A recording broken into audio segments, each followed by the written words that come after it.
আজকে একজন ইমামকে দেখা যায় সভাপতি সাহেব সালাম না দেওয়ার কারণে তাকে বিদায় দিয়ে দেয়, একটু সম্মানিত না করার কারণে তাকে বরখাস্ত করে, হয়তো বাজারটা ঠিক মতো মুয়াজ্জিন সাহেব সেক্রেটারি সাহেবের বাড়ি পৌঁছানো না কারণে তাকে বরখাস্ত করে দেয়। আমি আজকে আমার প্রধানমন্ত্রীকে অনুরোধ করব,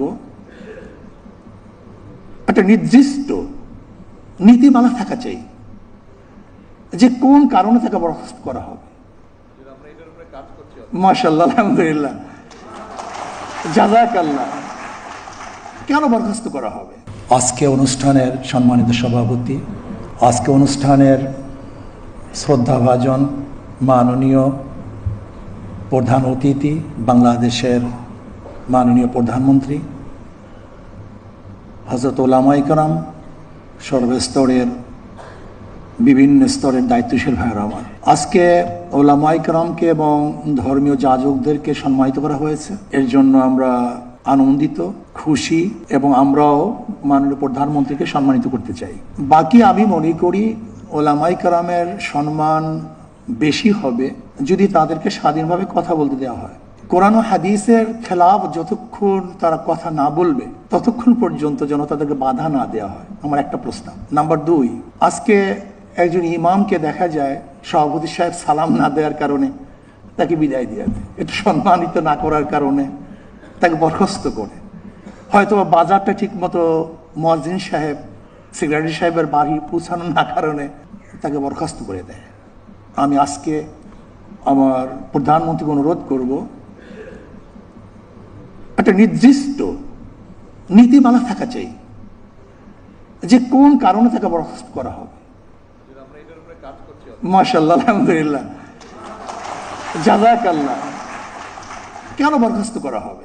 আকীদা এবং কোরআন ও সুন্নাহর অনুকূলে যতক্ষণ থাকবে ততক্ষণ কোনো অবস্থাতেই তাকে বরখাস্ত করা যাবে না। আলহামদুলিল্লাহ, শুকরিয়া জ্ঞাপন করছি। নাম্বার 3, যদি আপনি সম্মানিত করতেছেন উলামায়ে কেরামকে, তাহলে আমি বলবো যে কমপক্ষে যারা চাকরিতে অন্তর্ভুক্ত হবে তাদের চরিত্রের সার্টিফিকেট যেন এই ইমাম থেকে নেওয়া হয়, এই এলাকার ইমাম থেকে, যে 5 ওয়াক্ত নামাজ পড়ি কিনা, তার আদর্শ ভালো কিনা। যদি এরকম কিছু তাদের থেকে চারিত্রিক সার্টিফিকেট নেওয়া হয় তাহলে আমরাও ভালো হয়ে যাব, আমরা ভালো হবো। আমরা চরিত্রের সার্টিফিকেট দিই, কাজে আমি যদি ভালো না হই তাহলে চরিত্রের সার্টিফিকেট আমি দেবো কিভাবে? কাজে আমাকে আগে চরিত্রবান হতে হবে, তারপর আমাকে চরিত্রের সার্টিফিকেট দিতে হবে।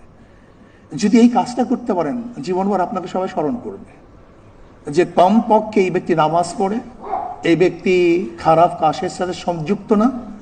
যদি ইমাম থেকে এরকম সার্টিফিকেট নেওয়া হয়, চরিত্রের সার্টিফিকেট, মনে হয় যেন সম্মানিত করা হবে।